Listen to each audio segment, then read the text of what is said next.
Քննությունից առաջ Ֆլորան փորձում է չլարվել, օտար լեզվի քննությանը պատրաստվել է 2 տարի, սկզբում անգլերենը անհաղթահարելի էր թվում։ Հիմա սիրահարված է Շեքսպիրի լեզվին, իդեպ Շեքսպիր եւ Օսքար Ուայլդ է կարդում բնագրով։ Եթե հասոկամքով ընդունվեմ իմ ուզած համալսարանը, իմ ուզած բաժինը,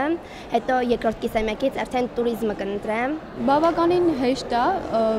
բառերը ընդհանրապես, անծանոթ բաներ ընդհանրապես չկա։ 2.5 ժամ քննակենտրոնում դիմորդին ոչինչ չպետք է խանգարի։ Հավաքել են բոլոր բջջային հեռախոսները, թեև դրանք չէին էլ օգնի։ Քննակենտրոնում բջջային կապը խլացված է։ ԿԹԿ-ում հավաստիացնում են, որ արել են ամեն ինչ դիմորդին օգնելու համար։ Առաջադրանքները պարզեցվել են։ Հայոց լեզվի, գրականության, մաթեմատիկայի առարկաները շտեմարանի տեսքով հրապարակելն օգնել էր։ ԿԹԿ-ում մտադիր են այդ փորձը այլ առարկաների դեպքում էլ կիրառել։ Հայոց լեզու, հայ գրականություն եւ մաթեմատիկա առարկաների շտեմարանների ստեղծումը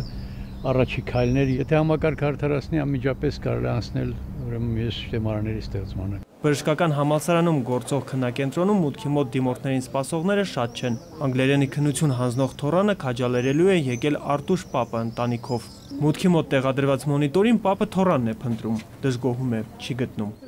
Խորհուրդ եմ տվել, որ ուշադիր լինի, հանգաճ չփոթվի, չվրազվի, ամենակարևորը։ Երբ նա պարապում էր անգլերեն, նա նաև ինձ էր օգնում։ Ես առաջի գնահատողն եմ նրա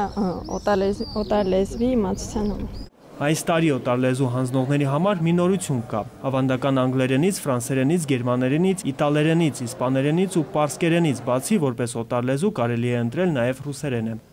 Արսեն Դումանյան, Նարեկ Եղիազարյան, ժամը լրատվական։